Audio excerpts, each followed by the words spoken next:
7월 8일 화요일 이슬투자 인사이트 전략 시작하도록 하겠습니다. 미증시는 조정이 나왔습니다. 예, 조정이 나왔고 뭐 테슬라의 하락 그리고 여러 뭐 종목들도 다 같이 하락하는 모습이 나왔습니다. 트럼프의 이제 관세 법안 관련으로 해가지고 관세를 이제 부과하는 부분으로 하락이 나오긴 했는데, 근데 이 뭐 하락이 뭐 심각한 하락이나 그런 건 아니기 때문에 그냥 뭐 단순 조정, 일단은 단순 조정이라고 볼 수 있겠습니다. 자, 이런 뭐 관세에 대한 부분이죠. 근데 결국은 8월 1일까지 사실상 연장을 했다. 이제 부과한 다음에 협상의 기한을 연장을 했다라고 볼 수가 있겠죠. 그래서 부과는 하되 협상 기한을 연장을 한다. 이러한 내용이라고 볼 수 있습니다. 뭐 이거 말고 뭐 뚜렷하게 미증시 하락에 대해서는 볼 건 없고요. 이제 우리나라 증시로 넘어가겠습니다. 왜냐면 지금 우리나라 쪽이 중요하기 때문에 말씀을 드리도록 하겠습니다. 트럼프가 우리나라에 서한을 보낸 겁니다. 관세에 대한 서한을 보냈고, 이 관세에 대한 부분은 우리나라 25%를 부과하겠다. 대신 8월 1일까지 협상을 하자. 협상을 제대로 해오면은 관세를 낮춰주겠다. 근데 협상을 제대로 하지 않으면은 그냥 25% 관세 내라. 뭐 이렇게 정리를 해볼 수 있습니다. 이러한 서한을 이재명 대통령에게 트럼프가 보냈습니다. 자, 이제 우리나라가 이제 어떻게 대응을 해야 될지가 중요하겠죠. 일단 어제 증시는 뭐 살짝 올라온 모습을 보여 사실상 보합에 가깝습니다. 근데 우리가 일단 지수에 대해서 먼저 말씀을 드리면은, 최근 급격한 상승 이후에 이렇게 횡보의 모습들, 박스권을 그려가는 이 모습들은 증시의 난이도를 높이고 있습니다. 그래서 매매가 6월달에 비해서 좀 까다로운 부분들이 있으실 겁니다. 할 것도 많이 없고, 저 역시도 마찬가지로 뭐 할 것도 없고 리스크적인 손절도 있고, 6월에 비해서 당연히 지금 되게 조용한 분위기를 보내고 있죠. 이게 이상한 게 아닙니다. 당연히 이래야 되는 거고,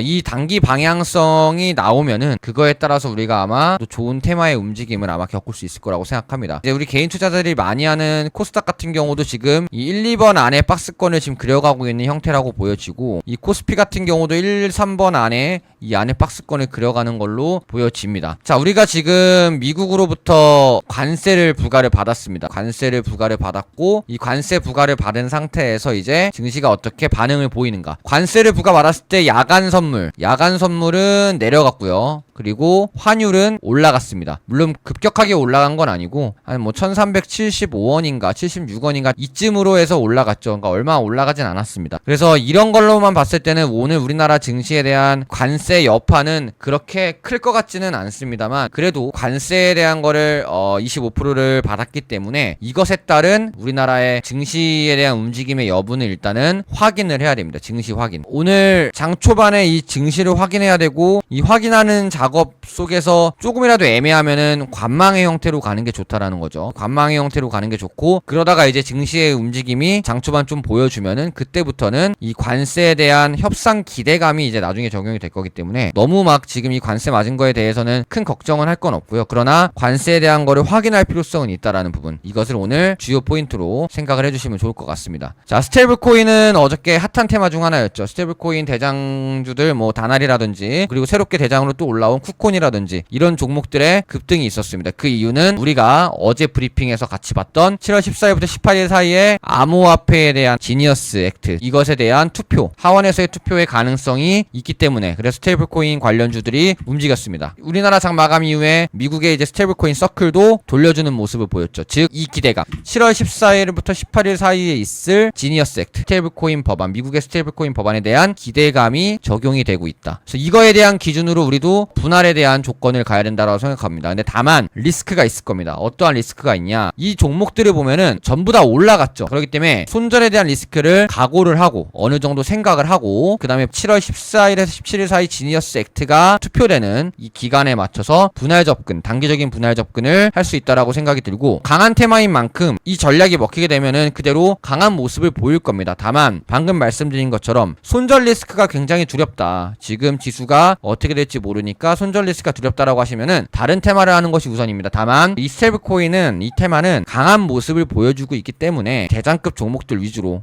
대장급들이 되게 많아요. 왜냐면은 순환매가 나올 겁니다. 이 안에서 계속 대장 순환매가 나올 것이 것이라고 개인적으로 생각을 합니다. 왜냐면 지금도 대장 순환매가 나오고 있죠. 과거에 헥토가 대장이었다가 카카오페이가 대장이었다가 다나리 대장이었다가 계속 왔다 갔다 하는 것처럼 대장 순환매가 나올 거기 때문에 대장급 중에서 오히려 덜 오른, 그러니까 조정을 받고 지금 덜 오른 애들을 접근하는 것도 하나의 좋은 방법일 수 있겠다라는 생각이 듭니다. 언제까지? 이때까지 분할로. 그래서 스테이블코인 테마는 손절 리스크를 어느 정도 감안한 상태로 접근을 분할로써 대장급 위주로 여기 안에서 충분히 해볼 수 있다라는 부분. 1순위는 여기로 잡는 것이 일단은 개인적으로 좋겠고, 여기는 한 2순위 정도가 되지 않을까라는 생각을 해봅니다. 반도체는 방금 삼성전자의 실적이 나왔습니다. 뭐 작년 대비 55% 떨어진 뭐 이런 거 나오는데, 사실 삼성전자는 지금 뭐 이번 실적은 당연히 낮아지는 게 맞고, 다만 이제 저점을 찍고 나서 삼성전자의 실적이 올라갈 것이라는 기대감이 적용이 이제 되느냐죠. 악재가 해소되었다. 저는 그렇게 해석을 합니다. 뭐 오늘 이제 관세 관련으로 해서 증시가 어떻게 될지 모르겠지만 어찌됐건 간에 삼성전자는 앞으로 이 실적에 대한 거는 바닥을 찍었고 이제는 악재 해소로 기대감이 올라갈 것이다. 왜? 이재용 회장이 이번 달 7월 17일 날 대법원 선고에서 무죄 가능성이 높기 때문이죠. 그래서 무죄를 받게 된다. 그러면은 삼성전자는 완전한 악재가 해소가 됩니다. 그렇기 때문에 중소형 반도체는 제가 그 전에도 말씀드렸지만 뭐 한 개 정도는, 최소 한 개 정도는 가져가는 게 되게 중요하다고 생각합니다. 근데 가져가되 어떻게 가져가냐면은 기준을 이재용 회장이 풀리는 이때를 기준으로 잡는 거죠. 이때까지 뭐 증시가 떨어지든 증시가 올라가든 이재용 회장의 대법원 선고가 무죄가 나오면은 여러 가지 뉴스들이 상당히 양산이 될 거거든요. 그리고 이 이후에 이재용 회장은 또 어떤 캠프도 갑니다. 되게 그 많은 회사들이 몰리는 그런 글로벌 캠프도 가서 여러 가지 얘기들을 하고 이러기 때문에 앞으로 삼성전자 쪽은 더욱더 반도체 쪽으로 기대감이 더 많을 가능성을 우리가 고려를 해야 되기 때문에 이 중소형 반도체도 삼성전자의 이런 행보에 따라서 움직임이 나올 거거든요. 그래서 지금 당장은 조용하더라도 얘는 이제 스윙 속의 트레이딩이죠. 밑에서 모아가다가 이때쯤부터 좀 기대를 해보는 거죠. 천천히 이제 스윙으로서 올라가면 매도하고 내려오면 매수하고, 그러한 전략 그대로 중소형 반도체 가는 거고요.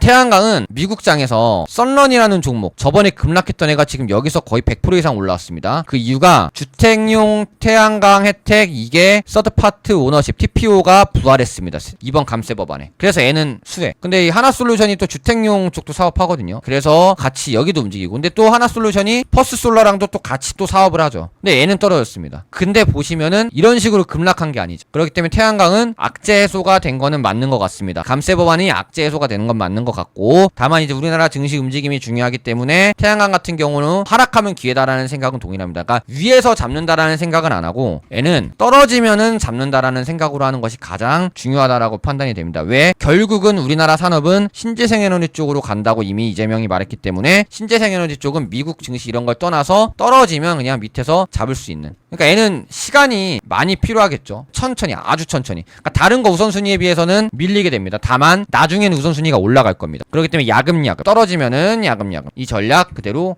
전 유효합니다.